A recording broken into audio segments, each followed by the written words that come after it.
Should I be silent now? No, you can start talking. Okay. Cool. So the way I suggest we start this episode is by saying, hey guys, welcome to EU Untangled. This is your host, Victor Aguilar. And then I introduce each of you and I say, sitting next to me is Harpa Arnarsdottir. Hey! And Anna Emanuelsson, who is a parliamentary assistant at the European Parliament. And then I say, yes, this is me that you just introduced. Exactly. Hello. That sounds good. You do That not sounds have me pretty good. confused with another person. I confirm my identity. Yeah. And then I say, This is my Maltesian visa. your Maltesian visa. Welcome to the EU. Well, yeah. And then what I can say is today we're going to be talking about the greatest elections ever. Yes.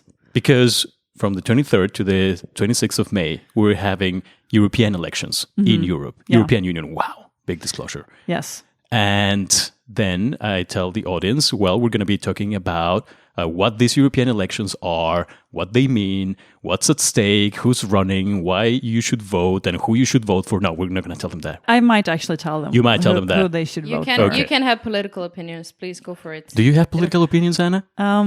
I have to take stock and really soul search, but yes, I do work for a political party. So I have a lot of opinions about them, especially.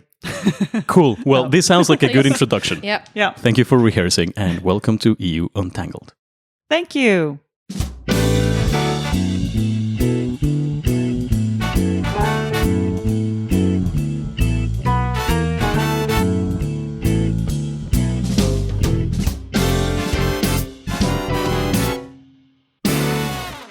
All right, Anna, tell us, what is going on? What are these European elections everybody, I mean, not everybody, but everybody is talking about? Well, we wish, firstly of all, that everyone would be talking about this, but I think maybe in a month or so, people will actually notice that something is going on. But now I think it's us Eurocrats and Brussels people who are so focused on this, but even people who are interested in politics have little or no clue that an election is coming up soon. This is very interesting because the European Parliament is the second largest democratic electorate in the world after the Parliament of India. Oh. Apparently, that's what I read. According to internet. According to Wikipedia. Because we have how many MEPs? I think it's 751. Wow, that was so Not coordinated. for long, though. If Brexit goes through, it'll be 705. And the thing is, the European Parliament is also the largest transnational democratic electorate in the world, with over 360 million citizens able to vote in the next election. So it should be a big thing. Yeah, it sounds so spacey or almost science fiction, like the largest electorate in the world. I don't know. It really is quite impressive when you think about it like that, because since I work in the European Parliament, for me, it's very much every day, and I see the same people in the elevators every day, and I just feel like it's not too big of a deal, but it's actually quite cool that so many countries are having an election together. Yeah, because these elections work in a very special way, right? We're not going to assume that everybody out there listening to this podcast knows how the elections work. So why don't you tell us a little bit about how these members of the European Parliament get elected? Well, I'm actually not sure about the general rules, but I can tell you from a Swedish perspective how it works. The parties set their own lists, and Sweden has 20 mandates in the European Parliament, and if Brexit go through, we have 21. Yay! Hey! So all the parties get to kind of call the authority that is responsible in their country and say, hey, we want to be able to be elected, and register for that. And then I think right now 80 parties in Sweden have registered for election, but many of them were automatically registered because we had an election, a national election this fall. But I think that's impressive because, you consider that's a single country and you have 20, you said 20? No, 80. 80, yeah. 80 parties. Yeah. How many parties can you imagine are running? That's even more impressive than the how many electorate. opinions can you have? That's mind-boggling. Yes, that's true. It is. Wow.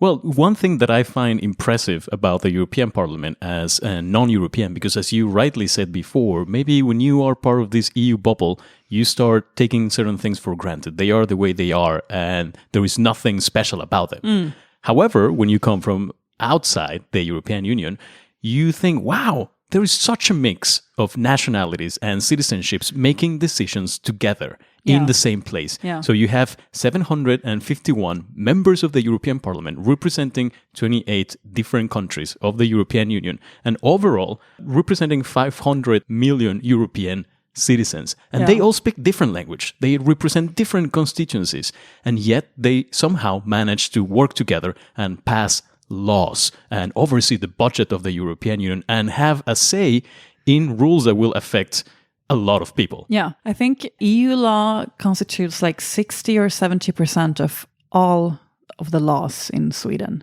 And we've been members since 1995. So what is decided in the EU is very, very much affecting everyone who lives in every member state. But just to jump on that, then that's so mind-boggling that you say 60 to 70% of your laws I'm not are sure EU exactly, laws, but yeah.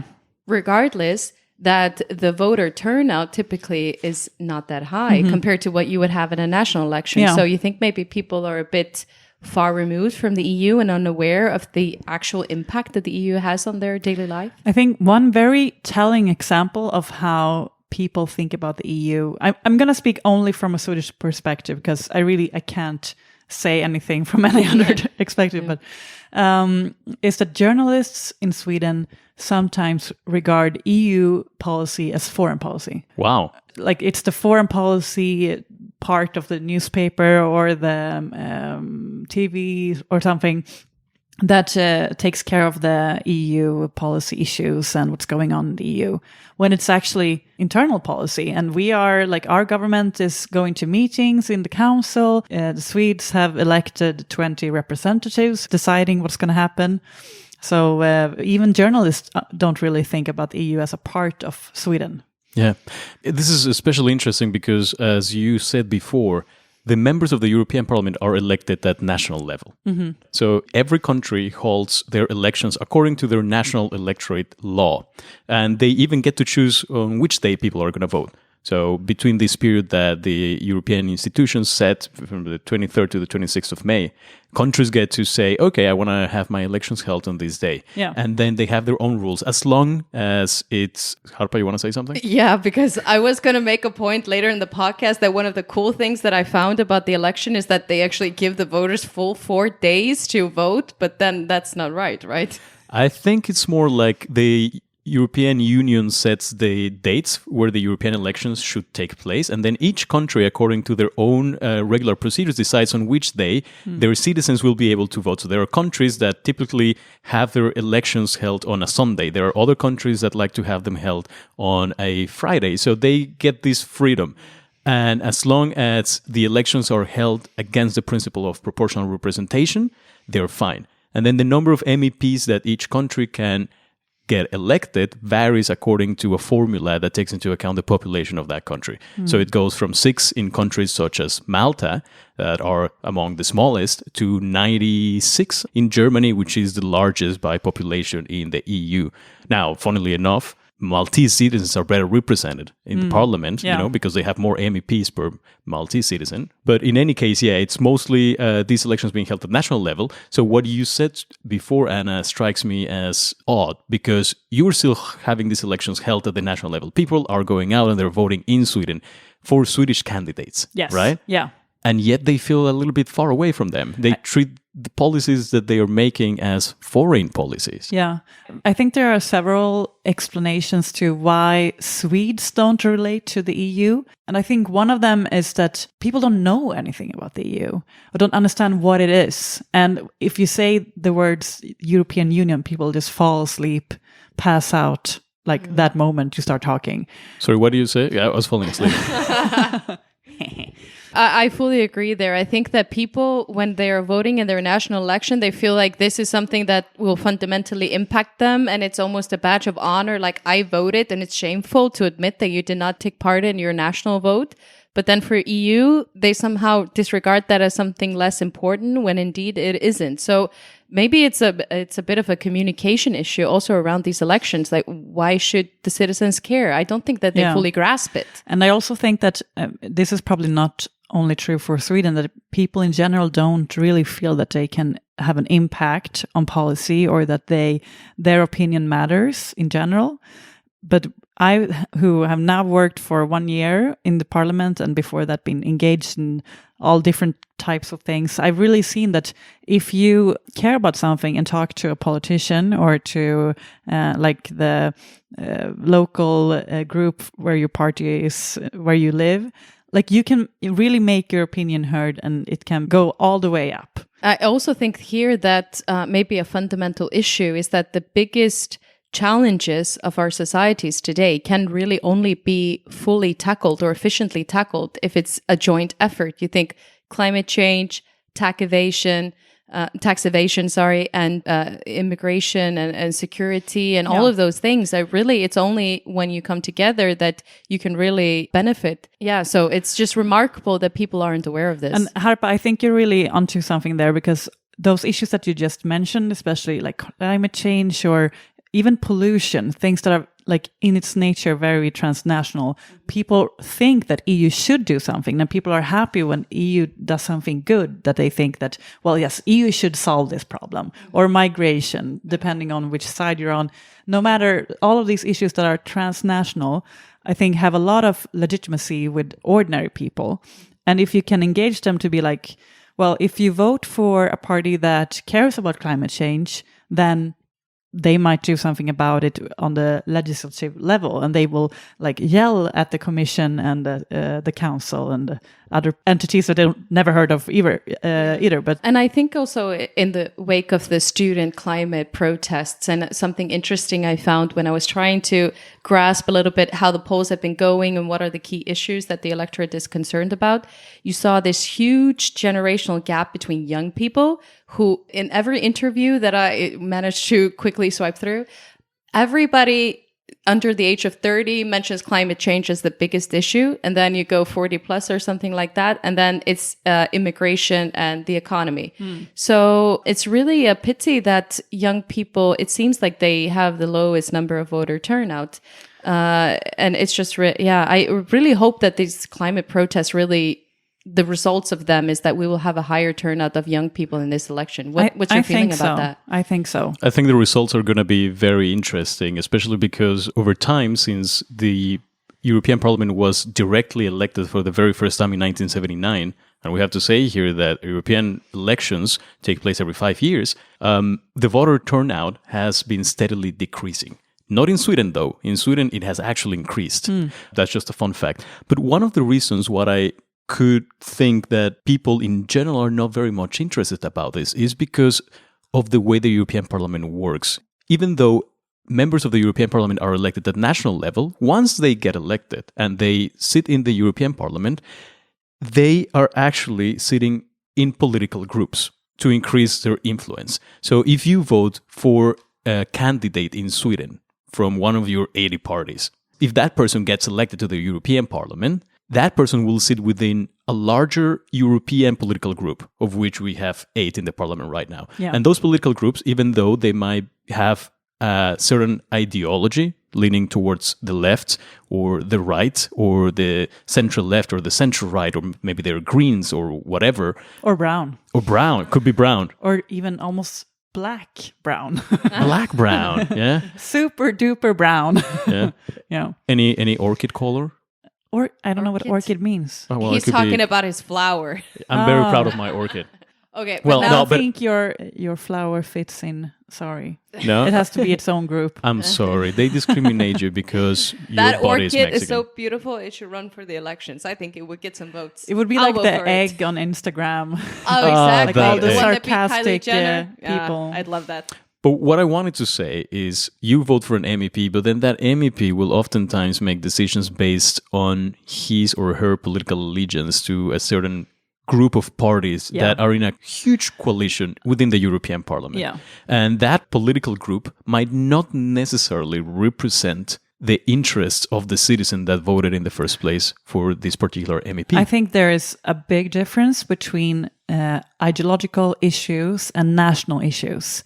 Like sometimes or very often you can see all of especially the big groups be split in some issues because they are just different countries vote in different ways because of national interest. So that's very much true. Like that's also why it's important that the member states are in a good way represented in numbers, not only by political ideas, but also in mandates from countries, because sometimes all of the Swedish parties agree on one issue where we go against our groups in different ways. Because in Sweden we have this special rule that everyone likes and we have to protect it or whatever. And I think that's the case for all of the nationalities, that sometimes you have a Swedish or a German or a Maltese issue that you want to protect. Yeah. And before we move on, because we've been talking about the European Parliament and how important it is and how important it should be in the minds of European citizens, but we haven't actually said anything about what the Parliament can actually do in real life within the scope of the European Union. Because when you talk about a legislative body, what comes to mind usually is that political organization has some say in the budget of a country. Like parliaments, that's what they do. And they also make legislation and they pass laws. They work as some sort of checks and balances against the other powers, the executive and the judicial power. Yeah. Is that the same case in the European Union? Can we think of the European Parliament as playing the role that national parliaments play? I think that the Parliament is in many ways not been taken as seriously as it should be, because it's only since 2009 that we are a part of the legislative process. So since that, the Parliament gets to decide on everything that's going to be EU law, which is like a great improvement when it comes to how democratic the EU is, because the Parliament is directly elected, as we talked about. But I can jump in there because I was thinking a fun fact that when I was in school and I was started to study about the EU, like the key term that I took away from my first class was democratic deficit, the problem of the democratic deficit. And now I was thinking back to it. So you have the council and there you have democratically elected representatives. And now due to this change, you have the European Parliament also democratically elected and taking key decisions here. So I think that may have been a bit of a response to that traditional criticism that you would hear about the EU all the time. Yeah. Well, actually, the Parliament is the only democratically elected body of the European Union. Well, the council is also because they're indirectly. But they represent their constituency nonetheless. I mean, they're there because somebody elected them. But then you would also agree then with the concept of a Spitzenkandidat, and that we're not going to dwell into in this episode, but that is basically the idea that the president of the European Commission, which is the executive branch of the European Union, and that almost sounded as brunch, but I meant to say branch. The executive branch. I'm still a little hungry, I'm sorry. But it's this idea that the president of the European Commission will be selected from the party that gets the most votes, in, or the European political group that gets the most votes in the European elections for the European Parliament. They have basically. like first pick. and then EPP according to the polls, but let's see. And but then they get in that sense, you could also think that the president of the European Commission is democratically elected when that is actually far from being true. Indirectly, but this is what you have with... indirectly. I mean, in most governments, I think where you have representative democracy, then, you know, depending on the results of the election, you have people forming coalition, and the people who are taking the lead in the government not necessarily are the people who get the most votes. True, but the one thing is certain, and that is you don't vote for people to sit in the European Council. You vote for people to sit in the European Parliament. And it's just ironic that given that this is the one EU body where you can actually select and have a say in who will sit there, people are not interested in this. That's crazy to me. And also, everyone should just get interested. Listen to us and become interested in the European Parliament. I think that's exactly what we're missing. Those words, Anna. Thank you for uttering them. Become interested, because it is interesting. Shape up. Just a little bit of a commentary sort of the landscape of the political debate at the moment. And what you see in the media all the time, you see that there's this huge rise of Euroscepticism and right-wing parties coming to power. And in a way, this is true. But then there was the Parliameter 2018 that was carried out, which is a Eurobarometer, like just a polling of EU citizens. And I think that with the younger voters, I don't know what exactly the definition is, but you had 78% of respondents saying that they believe that their country's membership of the EU is beneficial to them. And then for the entire electorate, you had 62% of respondents saying that they had a positive view of the EU. And those were the highest rates that they had seen since, I think it was 92, signing of the Maastricht Treaty, and then 89, fall of the Berlin Wall. Do you think it's because of Brexit? Because that's my theory. I don't know, but for me, that was completely mind-boggling, because I hear Europe is crumbling, people are turning against the EU, and then at the same time, you have this Eurobarometer where you have the most positive results that we have had in, 27 years or something. Yeah. I think it's weird. Just if you start discussing EU, and even if you're left or right, you will land in the conclusion that it's stupid to do a Brexit, especially in the way that they are possibly doing it now.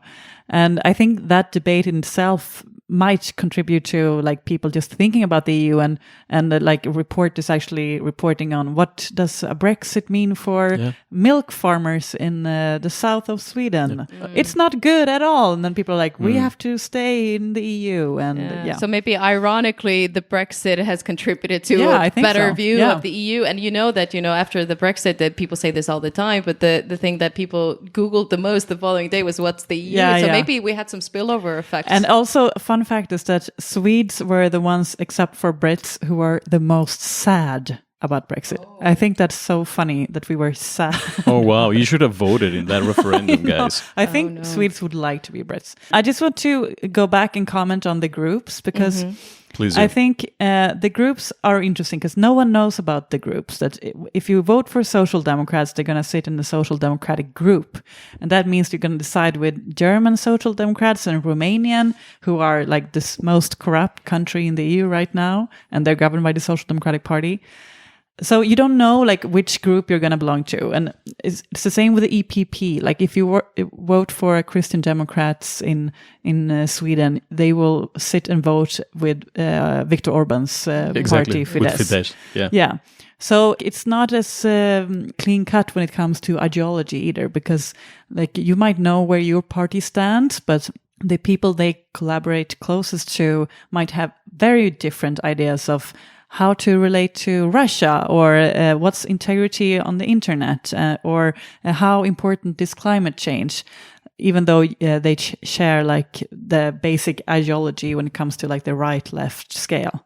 So I think that's interesting as well, because all of the traditional party groups are kind of going through an identity searching period where they have to find where they stand on these type of issues.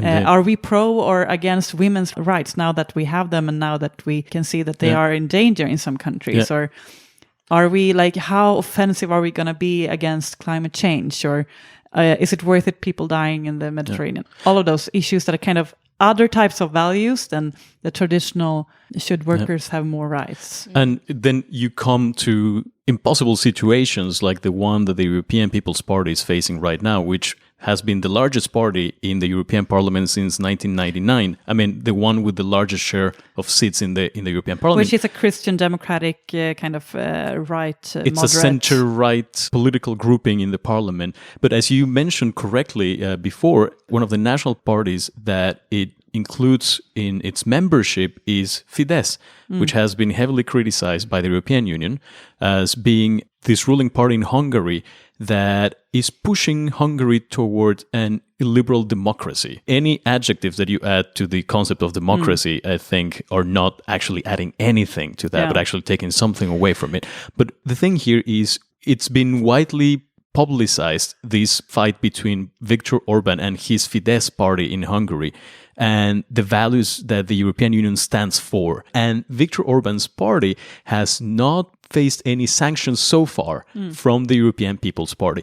Somebody could ask, why haven't they kicked out this party from the European People's Party? And one possible explanation could be because they would lose quite a few seats in the European Parliament, and they would therefore lose influence. I mean, I'm not going to defend the devil, but I'm going to do that anyway. But if I'm a social democrat and I work for the Swedish Social Democrats, so I don't know how the people in the EPP really think. But in a way, if you keep them close, you can also maybe get them to go on your line, Inception which is better. them. Yeah, instead of pushing everyone to the extreme right. I mean, I don't think it's a great idea really, but I can understand if that's a logic that they would use to defend why they're still there. Now I know that there are a lot of parties, like nationalities in the EPP, that are saying that we need to push Viktor Orban out. But that's because of the election, I think. Because right-wing extremism and extremists right-wing extremists, I think it's a really hot topic for the election, and all of these values that we mentioned, or I mentioned before, like feminism and all of those kind of values, are going to be the things that make people want to go and vote. And that's why all of these debates are getting hotter and hotter right now, and they're going to be super hot until the end of May when the elections are over. And then there's like time for compromise and agreement again, I think. But it's also interesting to think that, okay, now if you look into the polling, and I looked at the Politico's, the poll of polls to see where we stand, it seems like the EPP and then the SD, the Alliance of Socialists and Democrats, are going to be the two biggest parties still. But you never know with these elections. I mean, we had the same kind of rhetoric in the US and in Brexit. So it's just mind-boggling to think that what if these parties take the majority in the parliament? Yeah. And these are the very parties that have the values that go against EU values. And you see how difficult it was even with the current landscape in the parliament to issue Article 7 against Hungary. But then imagine if they have the majority there, like what would it look like? I mean, how would the parliament even deal with that kind of situation? And it's not only about the parliament, right? Because it trickles down to other EU institutions. If you think about it, the current president of the European Council, the president of the European Parliament, and the president of the European Commission, they all belong to the same political group in the parliament, the European People's Party. And also, according to some statistics, 9 out of 28 heads of states, including Angela Merkel, whose party is also part of the EPP. So I think the effects just multiply themselves, and then you end up within a bubble that is itself within another bubble. And then all these values start clashing against each other, and you end up with a mix of policies that do not necessarily reflect what people voted for in the first place. Yeah, but I think I have to that statement. I think that's really interesting, because that's one perception of democracy, is that all opinions are kind of represented, and then you just see who win. But another perception of democracy is that you know who you're voting for and what values they stand for, what they're going to fight for. But in the end, to kind of reach policy, you have to compromise, of course. So I think it's the compromising that sometimes people have a hard time understanding. Like, how did we get this result that no one really likes? But it's actually just the result of democracy. You're absolutely right there, because, after election and after you have a new government for about a year, you always have the emergence of the exact same criticism. Well, I voted for you because you were going to say you were going to do A, B, and C, but now you're doing D, E, and F. So I wasted my vote. How can this happen? Yeah. But it's a fundamental function of democracy and society that we cannot have our way the whole time. We live in a community, and the community has to come together to a decision everybody can live with. Yeah. But wouldn't it be clearer who you're negotiating with and what you're negotiating if there were clear lines of where you stand? Because in this case, I might be voting for somebody who has nothing to do with a party that has leaned towards the far right, and they happen to be in the same bag once they sit in the parliament. Yeah. So then it gets kind of like lost in the weeds.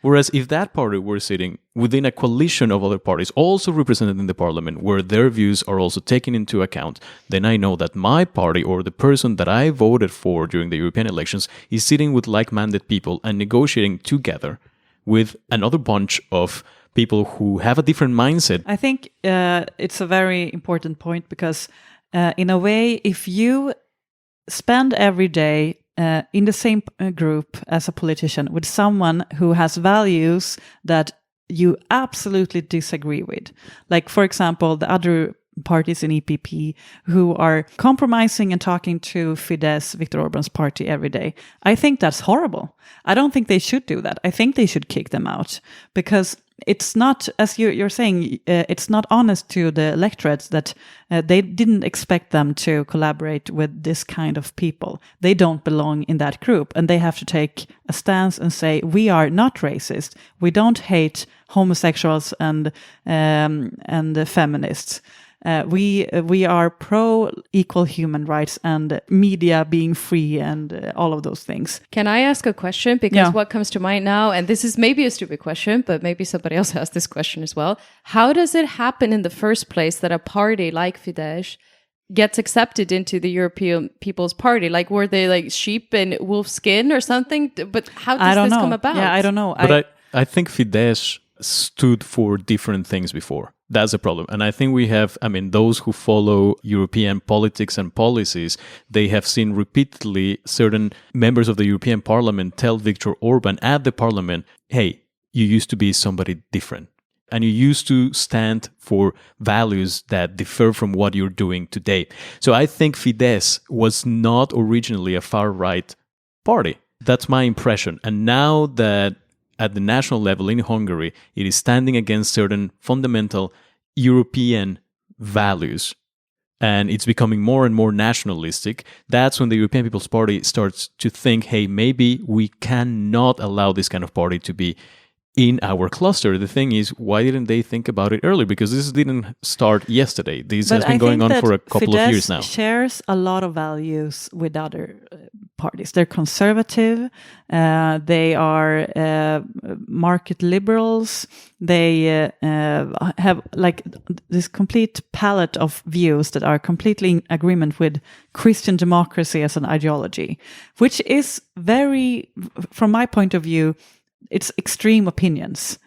But the difference is that since they are in government and have, as I know it, quite loud support in Hungary, I might be wrong. They also have a lot of people protesting, but they're actually making reality of their views. And they're going beyond what they have in common when it comes to these kind of family values and stuff like that. They even prohibit gender studies from being an academic kind of thing to where you can get state funds for research. They actively inhibits journalists from doing their job. They are interfering with the justice. So they are going far beyond into an autocratic direction, as well as having these values. So I think that's why all of the Democrats in the Christian Democratic Party, in the EPP, should really mark and say, this is not okay, you know? I agree. And just... we all agree. Listen, I would like to move a little bit away from this... Hungary. from Hungary, from Fidesz, from what is already there in the parliament, and talk a little bit about what might be coming up next after these elections. I think there are a couple of very interesting political movements out there that have their eyes set in the European elections, and maybe we should talk about that a little bit. Yes. I don't know if you have heard of a guy called Emmanuel Macron. No, who's he? Well, he happens to be a former investment banker who was elected as the president of La République Française. Oh my God, what a career switch. Wow, that's cool. I know. That's what I have in mind for myself, in perhaps 8 or 9 years. But he has a party called En Marche.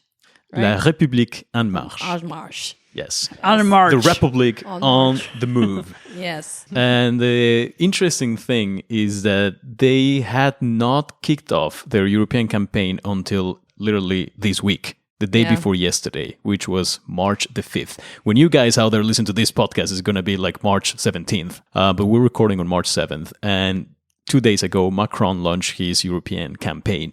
And he did so together with a very interesting article that he got published in a couple of dozen newspapers in different languages all around the world, where he's calling for a European renaissance and proposing a lot of very bold things for the future European unions. Let's hear them. Oh, okay. You want to hear about them? I Yes. was so ready. A European agency for the protection of democracies. And you have to cheer according to how much you we agree? like it? Yes. I don't know Okay. what it is. Well, it's about having a bunch of experts deployed to different member states when they are having elections held to protect the elections from foreign interference. Okay, so Sounds practical and necessary in the modern age. But I don't know if it necessary is or unnecessary? necessary. Necessary. You Necessary. think? Yeah. I mean, I don't know if it has to be at a European level, but like that's something you need. Okay.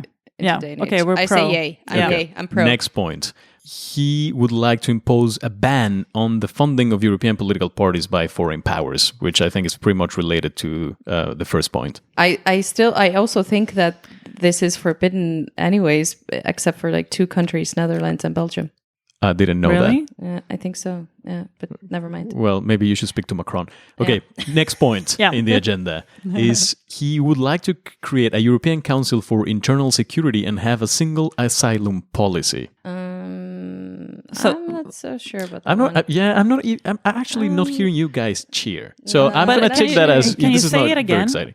Okay, he wants a single asylum policy, Yeah. and he wants a European Council for Internal Security. Yeah. Well, you shouldn't judge a book by its cover, and this is just a title you've given me. I would have to Of learn course, more. like this is Yeah. so unfair to Yeah. our listeners and to Macron First himself because instinct, we're though, not is like, discussing his policy. We're just naming them. So I'm just going to I read feel them like he's through. flying high. Like He's pushing for deeper setting a high integration, bar. right? Yeah, Yes. That's what he ultimately wants. He is so. pro-European, It's not and well, I'm just surprising. gonna read the next 2 things: a Yeah. treaty on defense and security, and also a European Security Council, a EU minimum wage, and a European climate bank, which I find very cool. Okay. And he wants all these things to be agreed upon at what he calls the Conference for Europe, which he is planning on having held by the end of this year. Now, the interesting question here is how he will get to do these things. To begin with, he just launched his European campaign. To me, it sounds pretty late, given I that a think lot it of sounds other pretty early, actually. Yeah, Early. the Yeah. funny thing is, okay, just fun fact. This is not really a fun fact though. But the first thing that struck me when I was trying to research the candidates is that, like, disclaimer, we don't really know who they are yet. And I'm Yeah. like, this election is so close. Yeah. How can we still not know who these candidates are? I think that we won't start campaigning until like 2 weeks before the election or something.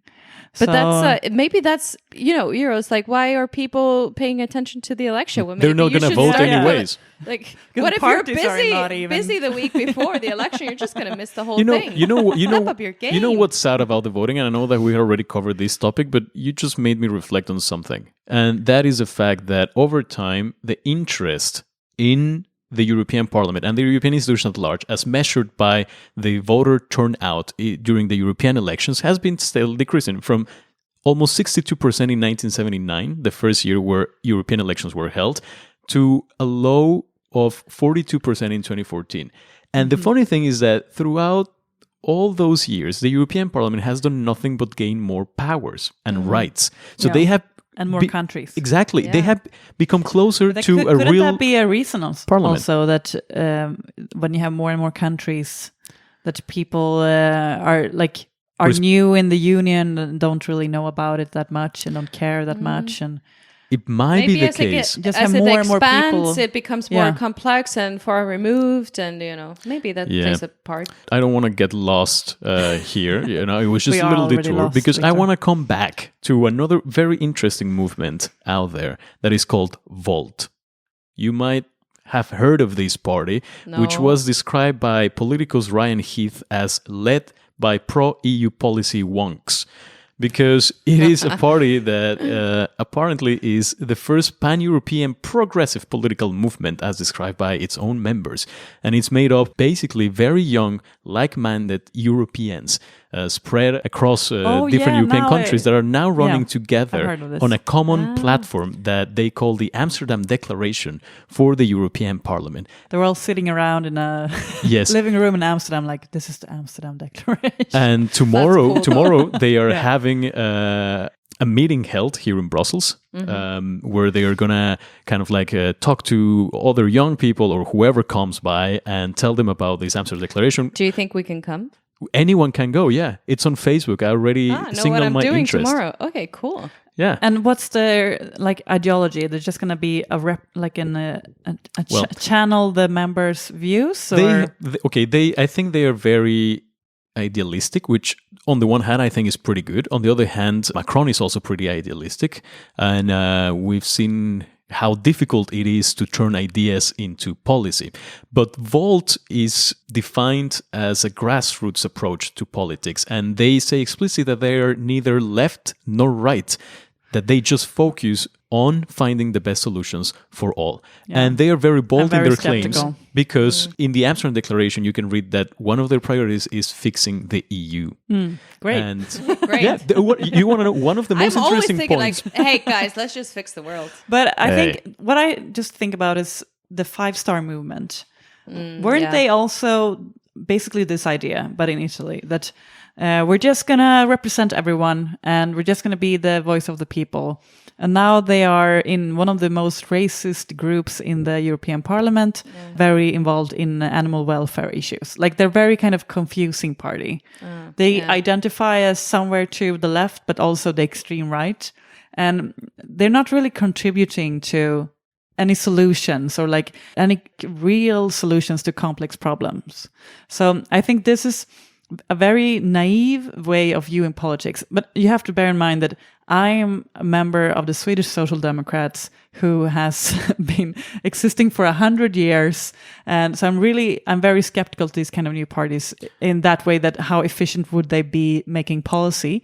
But I'm also a Democrat, so I think it's great when people actually care about politics. I think that when it comes down to politics, being skeptical is very healthy of anything. And again, I do believe that having clear lines is very useful for voters. So yeah, I'm skeptical too, but I'm also kind of excited, and I would love to go there tomorrow and learn more about what they're trying to do. Because I would love to hear your reporting. Oh, because you're not going. That's why you're telling us. Okay, but let's. My mom's coming tomorrow. You could bring her there. I'm sure they will be thrilled to see Mom, we should Swedish go to, mom. I know you just arrived with a flight and it's International Women's Day, but we should go to Volt. Yeah. Yes, sounds like a revolt. Yeah. Well, now the third political movement, maybe I'm not being fair there, or maybe I'm being too fair. Another political movement. It's not a political movement, it's just the movement. I know the movement. Tell us about the movement, Harpa. No, I can't really say. It's true. Like they are planning to run, apparently, but it's Steve Bannon's attempt to have a right-wing unification and a joint kind of effort in the European Parliament, and providing all of this polling assistance to all of the right-wing parties across Europe. But I mean, as far as I know, like, they're not really making any waves. I've not really spotted anything recently. And I didn't even know they were planning on running still. I just heard about them like a couple of months ago, a little bit, when this was news, when they were kind of... But Bannon came to Brussels a year ago, in the summer of 2018. He has an office, maybe down the street, you know. Well, what I haven't heard much of them either. No. But the truth is that Bannon is not alone. He's partnering up with a Belgian whose name is Michael. I'm not even sure I'm pronouncing his name right, but let's call him Michael. His last name is Modrikamen. And in 2016, this Belgian lawyer set up the movement, which became last year a foundation. That's when Bannon stepped in. And Bannon himself says that the movement is not a party, but rather a club. Great. How nice is that? And that he is not a politician and that he's not running, he's just a facilitator. Victor, all of these movements that you have presented to us are making me very depressed. Because like, we have Macron's extremely kind of naive and in a way beautiful view of how the world should be, but also extremely liberal and I just lost my train of thought. Oh, you were saying that all these moves that I presented are not lifting your mood because Macron's is just too idealistic. And then I also talked about Volt, which seems to be even more idealistic than Macron's and less with less of a shape. Yeah. But you want to hear something actually uplifting? Well, I'm not sure it is. But the funny thing is that apparently a lot of the right-wing European parties are not acknowledging Bannon. Yeah. So, for instance, That's how I know about the international interference into the election and contributing to European political parties, because the reason that he is actually in Belgium, I think, has more to do that financial laws, or whatever you want to call it, allows for him to be active here, but he was shunned in the other EU member states, apart from the he's Netherlands. actually in Belgium, like walking around in Brussels. Yes, he has an office here in Brussels. I mean, I don't know if he's here right now, but he's here. He set up station here. He moved from the US and he came to Brussels, and he has an office here. Yeah, actually, the Northern League, so Matteo Salvini's party in Italy, has publicly said that Bannon is not in their radar. Of course, nobody in their right mind would say, like, oh, yeah, Bannon is in our radar. We love that guy. Let's bring him to the table. But even Marine Le Pen in France, with her National Rally party, has taken some distance from Bannon. And she has even said that the political groups here in Europe should be defined by themselves without any foreign interference, and that she is suspicious of Bannon because Bannon is not European. Yeah. So at least she stands by her words. Yeah. But we don't like other nationalists. Yeah, including Bannon, who doesn't like other nationalists. Oh, no, who adores nationalists. Yeah. No, I was going to say that his ultimate goal was to unite all of these right-wing extremist parties, and he has utterly failed. So at least that's one thing we can be cheerful about. Yeah, I think these Americans didn't know how complex EU politics can be. They thought it was as simple as the United States, and they failed, like Napoleon in Russia. Oh, speaking of Russia, Anna, one thing that I've been dying to ask you about, this rumor that has been circulating, which apparently is not a rumor because it was publicized in the news, about the daughter of Vladimir Putin's spokesperson being an intern in the European Parliament. And everybody freaking out about security concerns and how is it possible that the European Parliament allows the daughter of the spokesperson of one of the least friendly enemies of the European Union to do an internship in the European Parliament? Yeah. And I even heard some calls for, like, hey, let's kick her out. I personally think it's very strange, because when I applied for my internship, when I was doing an internship, I had to fill in, I don't know, 1/2 meter of papers, including information of where does your grandma live. Actually, yes. Where does she live? I had to put my grandma's address. That's remarkable. Which is Solängsvägen in Torslanda. Nobody ever will understand. Yes. So your grandma is safe. I mean, I guess she passed the security test. That's all I can say. But now she will be the least efficient spy ever. Where is your address? Oh, it's the Red Square, the Kremlin. But now, actually, next week, the parliament is voting on a report on Russia, which is very, very sharp in its and she's a wording. rapporteur? And she's the shadow rapporteur for the EPP. No, I'm kidding. No, I think she's been in the parliament for maybe a couple of weeks. I haven't seen her. I'm not sure if she's even there or if it's just like some kind of... Shall we find out? Yeah, we should find out. Okay, let's set up some lunch with her. I don't even know what she looks like or her name, but I'm sure she has plenty of lunch offers from I have an idea. Shady politicians. Let's try to have her on the pod. Let's have her on the podcast. Let's do that. I think that would be the greatest achievement of my life. Oh my God, that's the closest I'll ever be to Vladimir Putin. Yeah. This is our chance. We should grab it, guys. Like 2 handshakes from Vladimir Putin, or maybe 1 even. Yeah.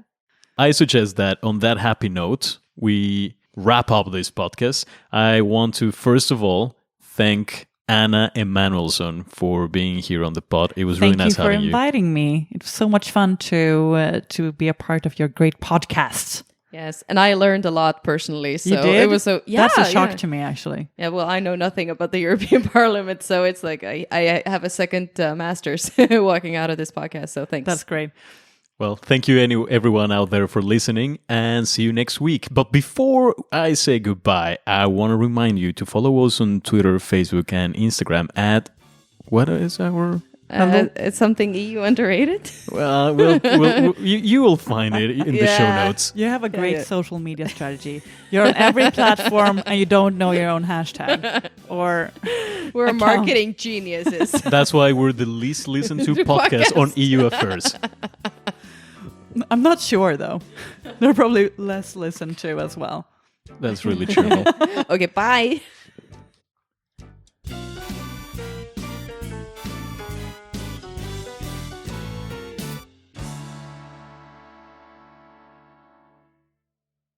If you like the content of this episode, make sure you hit the subscribe button. If you enjoy listening to EU Untangled, the best way to help it grow bigger, better, and greater is by sharing it with your friends and leaving us a review on iTunes or wherever you listen to your podcasts. For constant updates, you can also follow EU Untangled on Facebook, Twitter, and Instagram. And make sure you check out our awesome website, podworld.org/untangled. You'll find tons of interesting information in the show notes and a lot of cool links. See you next time. You know, Anna, every single morning I wake up, I make some coffee, I open my door. I don't want to hear anything else. I was going to say, and then I stop. cry a little bit. And then You didn't have to say that out loud for the No, public, it's- Sharps. it's okay.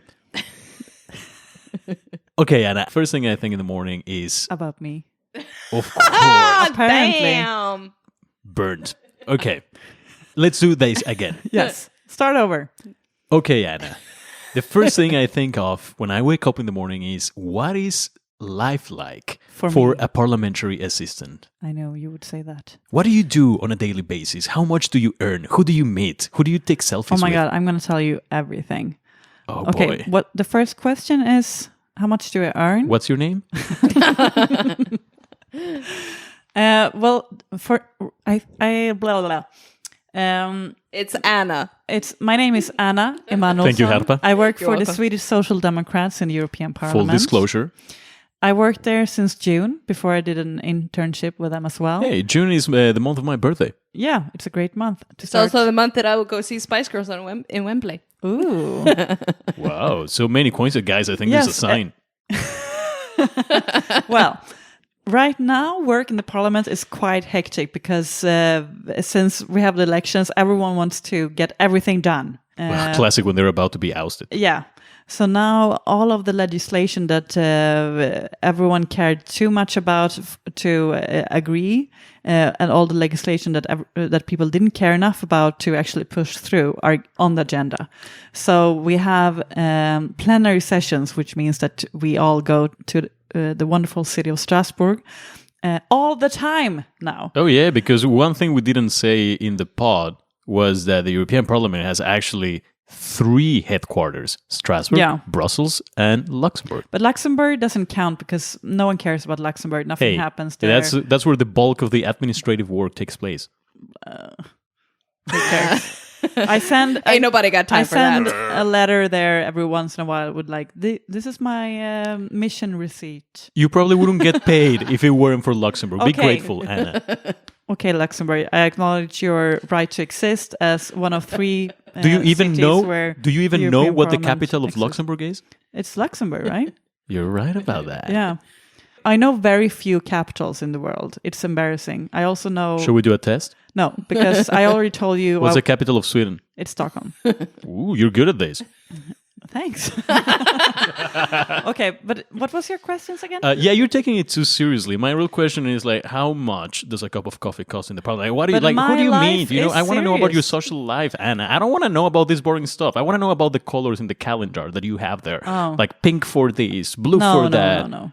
I'm not organized in that way. Like I don't. I have a Do you meet million a lot of folders. celebrities? Did you shake Mark Zuckerberg's hand when he was there? No, last but year? there's quite a funny story about that because one of the Swedish MEPs. Oh, was she the one who took a selfie with him at the end of the meeting? Yes. Oh my And God, I it remember was a that. huge scandal because she was supposed to interrogate him and say like, "Why are you harvesting people's information Yes. and exploring democracy and hating everyone?" So she said something in that regard, and then afterwards it was so obvious that she was. She was one of the completely first ones starstruck. to stand up and She approach ran him, and up then to him. she took out her phone, and then she Took a selfie and posted it on Twitter and said something like. Wait, she didn't so post it on impressive Facebook? Person. No, I think maybe Twitter. I'm not sure. Probably Facebook as well. That's And disgraceful. today, actually, she got unofficially or officially fired from the list. So she's supposed to be the top candidate for the Swedish Liberals. But now she's because she's too like awkward. Like she does a lot of awkward things. Like she has some side gigs where she earns like 8,000 euros a month. That is completely in conflict with the things she does in the parliament, stuff like that. But that's not me. That's her life. Are you sure? So you're not a parliamentary assistant to her? No. Okay. No. What else? Like if I were at the parliament, and that's possibly the reason why I'm not. I would be just like smiling at all the cameras that you have there. Like it feels like a catwalk. Do you feel like a celebrity when you are in the European I think Parliament? I've accidentally been into different broadcasts around Europe. I don't know, a trillion times, walking past, looking stressed and like looking for some strange room. Like the parliament is impossible to find. It's a labyrinth. Yeah. You want to go to the toilet and you get lost. You end Yeah. up at the cafeteria. Yeah. It's very weird. No, and if you want to find a cafeteria, it's closed because they have like strange hours. And then you have to find like a strange meeting room in a building you didn't know exist. Like I it's a know. lot of... And they all have like very weird names. Yeah. Different old men who meant something to Europe that Once. no one knows anything about except for them being an acronym now. Poor guys. Yeah. Oh, Lord. Okay, so just tell me, are you happy? I am very happy. I think it's inspiring to work with politics because, like, imagine that you are a normal person. And then one day you are sitting at a desk in the European Parliament amending legislation proposals. Legislation. Legislation. Not legislation. but No, Legislation. it's legislation. I that's, don't know. The word that sounds very we formal. all are thinking of, that Yeah, word. that So one. you feel like sometimes you feel like, oh my God, am I really doing this? Am I really like writing? Because we do basically all the work that the parliamentarians are doing. So we are discussing with them, what do we want to say regarding this and this? And then we do the work and they approve or say, no, we want to change that, blah, blah, blah. But in the end, it's actually you sitting there writing or like writing a letter to the commission or whatever. And it's just, Oh, so that was you? yeah, all the letters to the commission. Oh my God, that was such pain in the... So you really So relatable. So you really go to work every day with a sense that you can have an impact on the world, which must feel great. Every other day. Every other day? And every other day I feel like, no, the other nothing days you're can like, change. where the fuck is the bathroom? But Why do I keep winding up in the damn cafeteria? I have an equally important question. Is it true that all of you get an electric scooter? We actually have an electric, it's not is it a scooter when you sit down? Like, it's like for people with a handicap. I think that's called the electric chair. Okay. No, it's not. No, No, it's not that. It's like a mix An electric of the chair two. is also where you get killed, right? Like, I want to say like an electric wheelchair. Wheelchair, yeah. We have an electric chair. But, They gave you an electric chair. That's why Everyone nobody gets comes one. home after a day of work at the parliament. But yeah, we Lord. have one of those, but I've never seen anyone use it.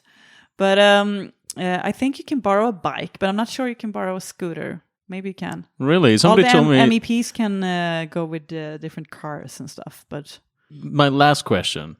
Are you going to the Facebook event to encourage people to vote for Berlusconi so we can have him on Place Lux every Thursday? no, What? no. Sharp? should have never- Are we going? Yes, I'm starting to regret inviting this he person would- to the podcast. Like, who would not vote for Who that? is she? But he would not show up. Like he would be elected, Yeah, he's but not he wouldn't be trustworthy. there. and then he would buy drinks for everybody. That's true. But you and have to also strippers. keep like 3 meters from him and be like, "Thank you for the drink," and then run away. Yeah. That's what I would That's do. what That's I what I think. do with my drinks everywhere. Me too, actually. That's my strategy generally going out. Cool. I think I'm glad to see that we finally agree on Thank something. you. Well, thank you, Dave.